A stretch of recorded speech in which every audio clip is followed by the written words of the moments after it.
Hello there, I'm David Bradley, aka Schizophreniforms, and today I want to talk about the notion of absolute truth and how can everyone's perspective be accurate in relation to that, and is anyone's perspective really true or accurate?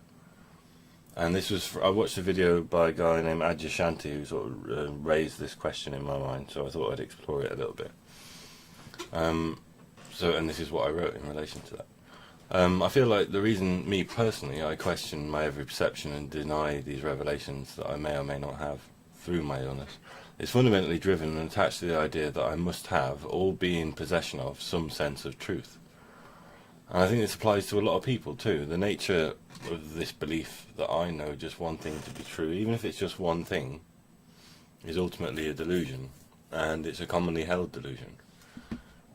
This is just a perspective that was phrased to me by the video I watched, and it's commonly held delusion. So the solution to overcoming this delusion is open-mindedness, and I use that term very specifically. I don't mean not to make judgments, I don't mean to accept anything or deny anything, because that itself would require a belief.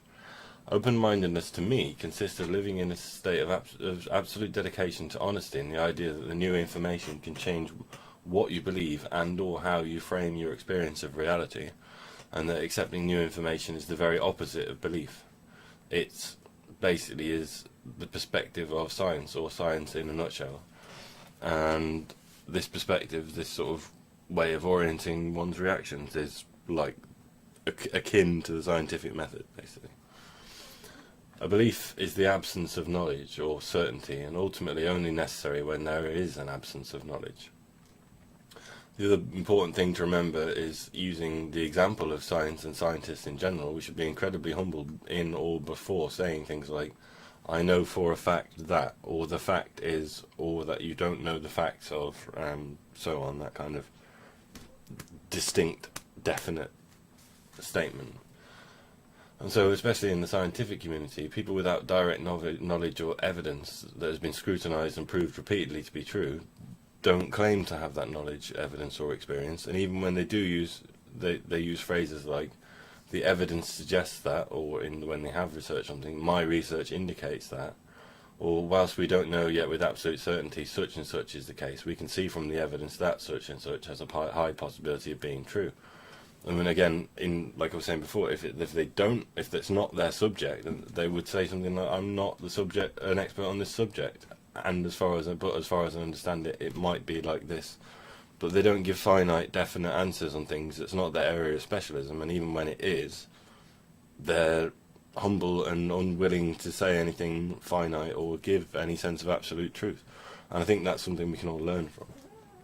So, yeah, in our own lives, and indeed in our own thoughts and innermost feelings, even the internal dialogue that we perceive to be ourselves, in some people's cases, we tend to deal in absolutes, sometimes solely. So for example, one might think they are ugly or unattractive, or vice versa, and see this as objective fact.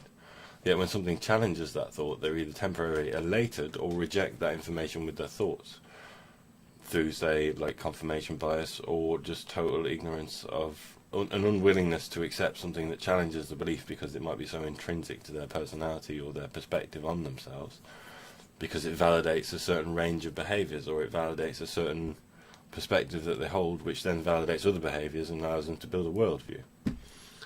And so often people will go out of the way to hold on to these internal absolutes and become extremely distressed and sometimes even violent to protect those supposed certainties. And a good example of this is violence itself. People can be violent when their ideas are challenged, and the most violent responses can come from these absolute certainties that they may fail to question in themselves.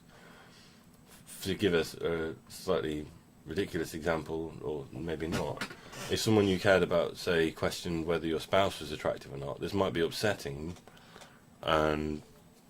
or you might not even react. It might be irrelevant to you, but if they actively challenge the idea that your spouse was attractive, you might indeed become very angry.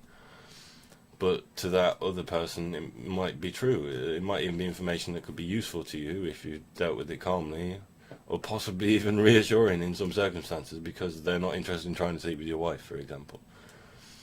But that driving it home and asserting that you don't know correctly and that they do, or vice versa, is what necessarily causes the problem and the reaction. And that's a slightly silly but example, but it might be poignant. So let's take a further example to show what I mean. Racism.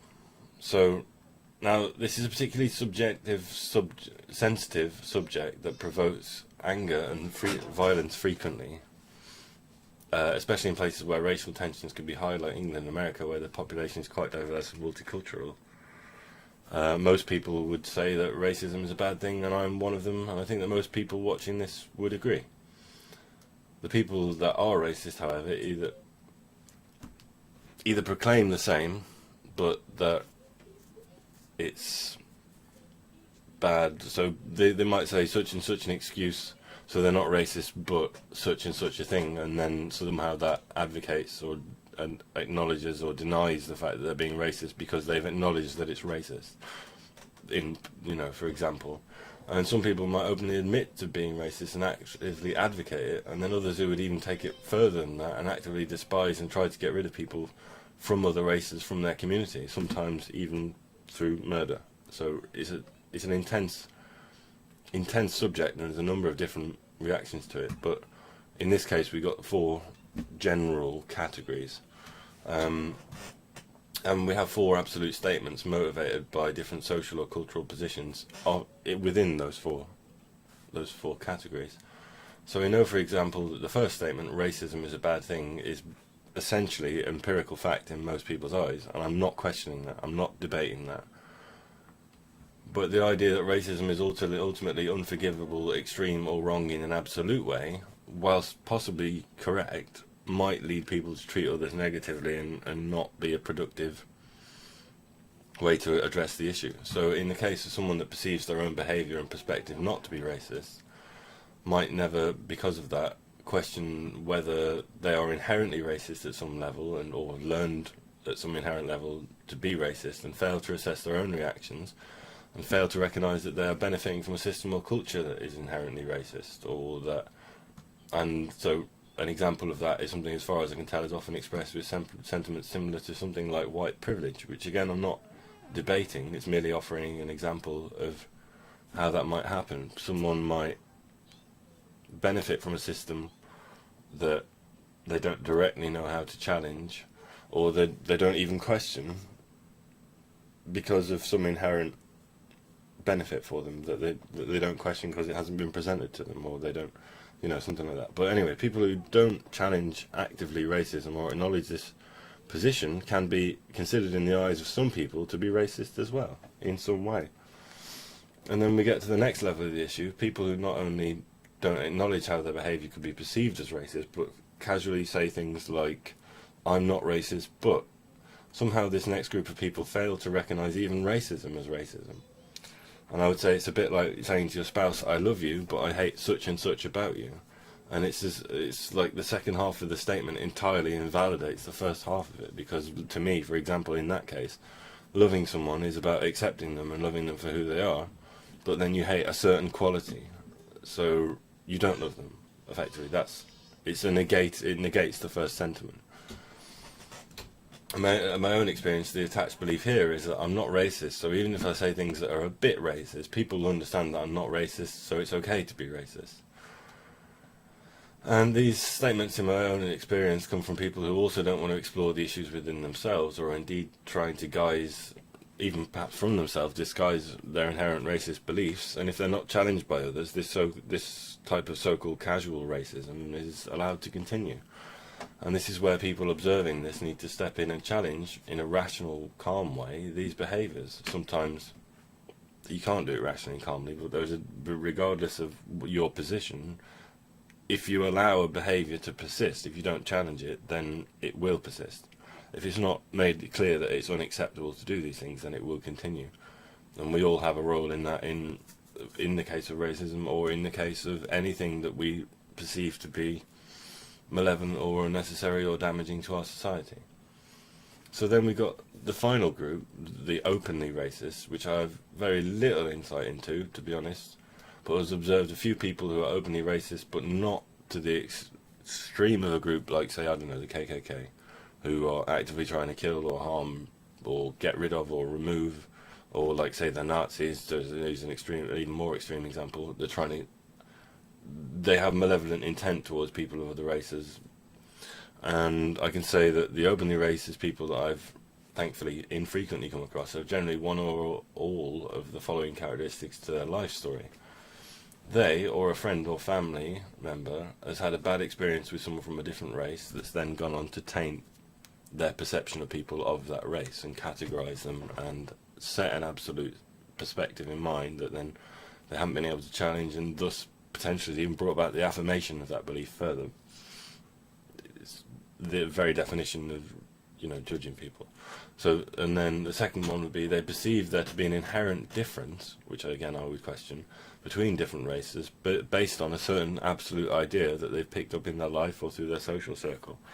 Like, for example, characteristics, but it doesn't mean that, like biological characteristics or neurological character or anything like that, whatever it might be, they perceive that to be an inherent difference, like something that separates us, not seeing the oneness or the correlating characteristics, and that's a bias there. They might have a perception that they are of a superior race, this is number 3, through social conditioning or upbringing, or based on the system that they're observing around them that validates that idea. And then 4, they've either been conditioned to believe any of the above 3 statements by a social construct that validates and values their inherent beliefs about different races, and which can either make them feel superior and or inferior, but primarily superior in these cases, which can be an empowering feeling and hard to escape because you're attached to the culture associated with it and it validates your behaviour, and it might be a community that you're very immersed in, and it's hard to challenge those ideas when everyone around you believes something.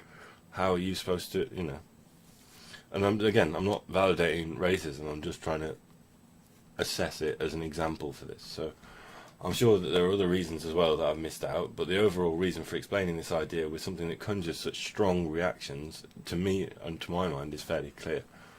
Holding a set belief, even if that belief is based on evidence or past experience, and when I say evidence, I mean things you've observed for yourself and or past experience, again, like something that this is if you're a black person that's repeatedly been abused by white people for being black, obviously, and vice versa, or any race or whatever example you want to give, then that can lead on all sides, every side of the coin with racism. It can lead to very nasty or willfully ignorant behaviour that can harm people. And having a finite and unchangeable belief or knowing a so-called absolute truth about something can be extremely negative and indeed deadly. So that's a bit of an extreme example of the risks of believing an absolute truth, but perhaps it was useful for you, or perhaps it was not. And I know it's a sensitive subject, and possibly that's even why I chose it, because it gives an example of how it doesn't matter what the belief is, it's holding a set unchangeable belief. So to give a quick example that I just thought of is, like, say you grew up in a place where, like my own experience of Nottingham, there was 2 communities that lived on parallel estates, and I don't know if this is still the case, but there was a lot of gun violence between them. And me walking through there being white, I was almost disacknowledged. There was a tangible sense of tension, but because I wasn't involved in either of the ethnic communities, the majority, the people in the areas, and it was between sort of Indian Asian people and black people that seemed to be the greatest conflict there. I was pretty much left alone. Yeah, so it's not. I don't know. I don't really know what my point was, but the idea is that believing something that is unchanged. So, like, say for example, if someone from either of those 2 estates met each other, and they've got on, and they found that they had a lot more in common, and they validated that and created a friendship, then that might utterly change the perception they have that this is necessary. It might alter the dynamic of it. Like the community, it's the same thing with war, same thing with conflicting nations, conflicting beliefs, arguments. Just anyone who believes and values like a set perspective that can't be changed by evidence or new information, is, in my mind, possibly delusional. That's the argument. And either way, I hope that this video helps you question perhaps your own beliefs in your mind, or your own absolute statements of fact, and learn to become more and more open-minded, because if everyone learned this, it might end some suffering for both the individual person with this sort of, as I would phrase it, slightly delusional framework, because they're not willing to change the thing, but it could also help make the world a better place in the case of racism, racial abuse, racial tension. Even considering that there might be races, could a bit of open-mindedness and a bit of willing to change, so like genetic information, like seeing that we're all intimately linked at the genetic level. There is no one human that can't breed with another human necessarily at the fundamental level. We're all biologically compatible, therefore we're one race.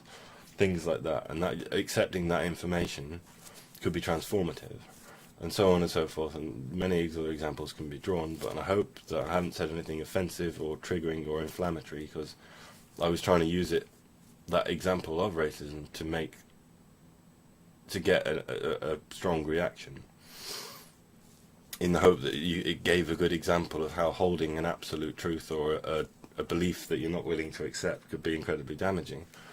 And thus it demonstrates things like in my own life, like, say, for example, I believe in God by virtue of my experience, and it was only when I was able to acknowledge that other people might not have that experience or knowledge, and that my own belief could be false. That was when I started to be able to navigate these beliefs more healthily, and that's basically the end of it. So just a few examples of how absolutes and believing that you know something to be true can be very damaging, and perhaps even deadly and harmful to other people. So, Schizophreniforms, peace.